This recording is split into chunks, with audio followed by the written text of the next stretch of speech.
Ah vraiment, docteur, l'atterrissage était parfait pour une fois.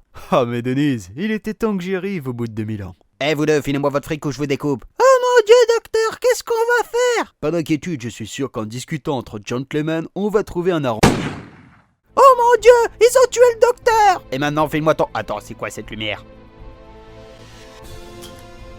Unbelievable, le docteur s'est régénéré en géant. Et oui, Denise, et pour lui, ça va être un problème de taille.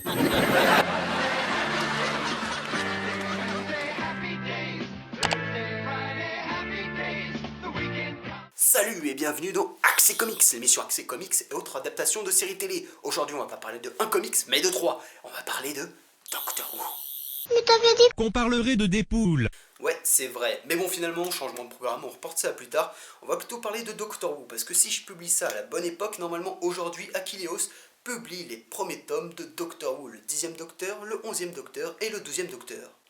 Allons-y, Alonso. Du coup, ça va être un accès comics un peu différent des autres, vu que normalement, je me base sur des séries qui sont déjà terminées ou des one-shots. Je peux vraiment savoir si ce sont des bons points d'entrée et les critiquer sur leur globalité. Là, ce sont juste des premiers tomes, donc on va les juger tels quels. Peut-être que plus tard ce sera moins bien, peut-être que plus tard ce seront des bijoux, on sait pas, on verra, on va les juger en tant que premier tome. C'est avant tout une vidéo qui s'adresse aux fans de Doctor Who, donc si tu connais pas Doctor Who, je te conseille de regarder la série télé parce que c'est plutôt cool, même si c'est un peu kitsch, c'est cool. Et sinon, à la prochaine. Du coup, commençons par le plus jeune, incarné par Peter Capaldi, le 12e Docteur.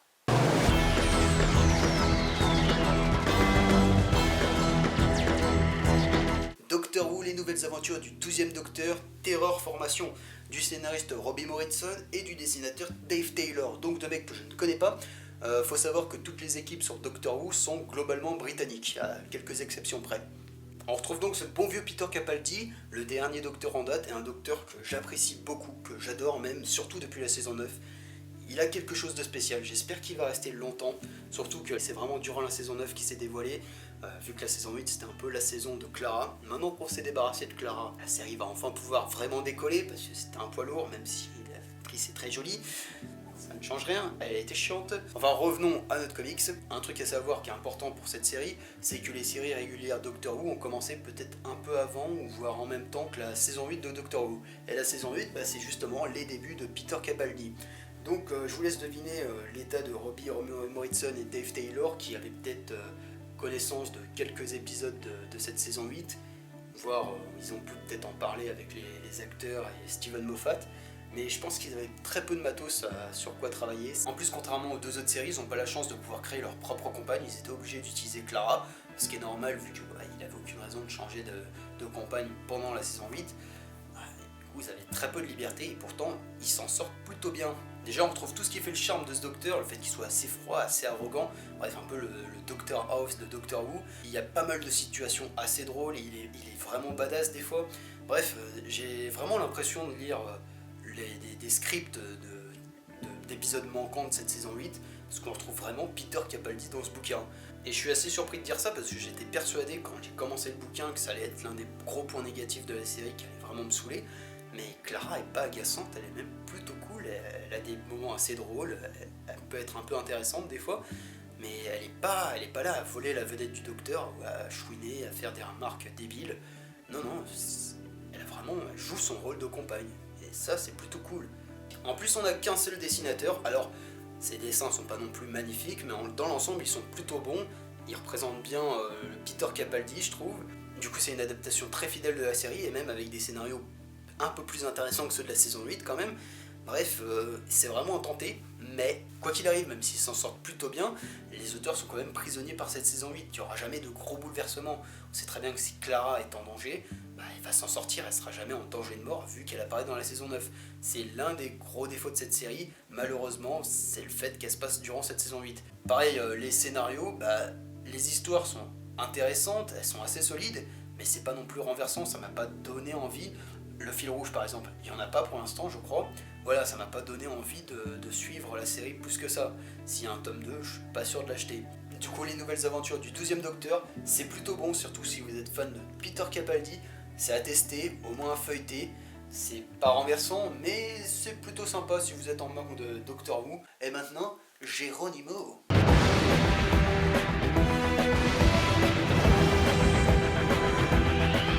Doctor Who, les nouvelles aventures du 11e Docteur avec Matt Smith, tome 1 au-delà, scénarisé par Al Ewing et principalement par Rob Williams et dessiné par Simon Fraser et Bo Cook.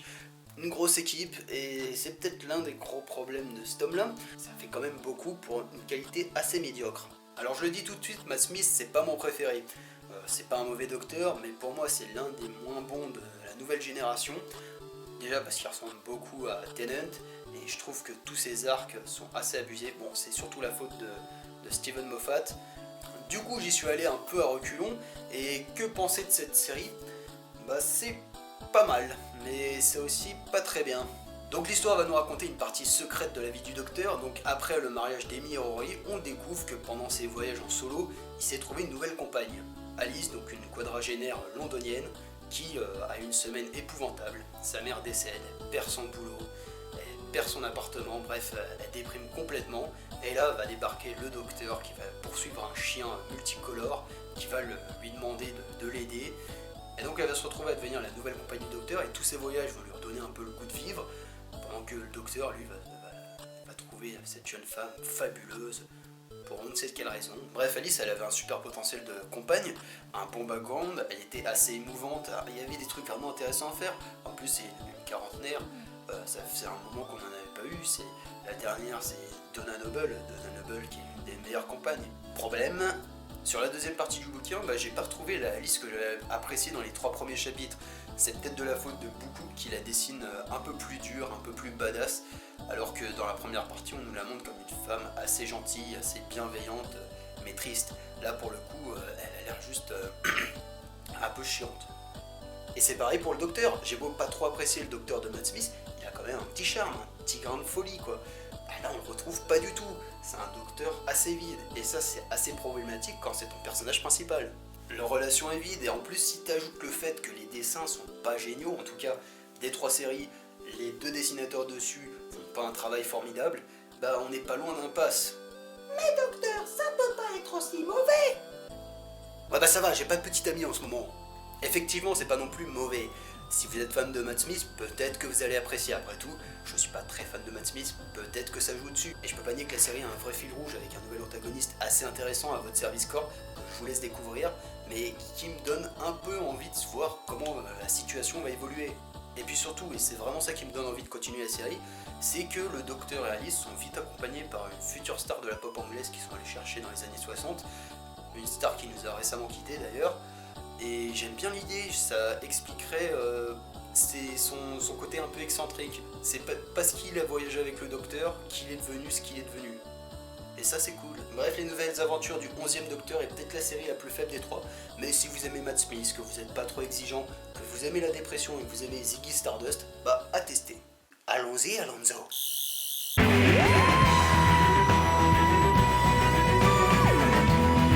On termine avec le meilleur des docteurs, les nouvelles aventures du 10e Docteur, incarné par David Tennant, tome 1, les révolutions de la terreur, écrit par Nick Abbadziz, dessiné par l'excellente Elena Casagrande et colorisé par Adriana Florian, j'espère que je le prononce bien. Alors pour celui-là, je me suis fait un petit kiff à la Paris Comic Expo.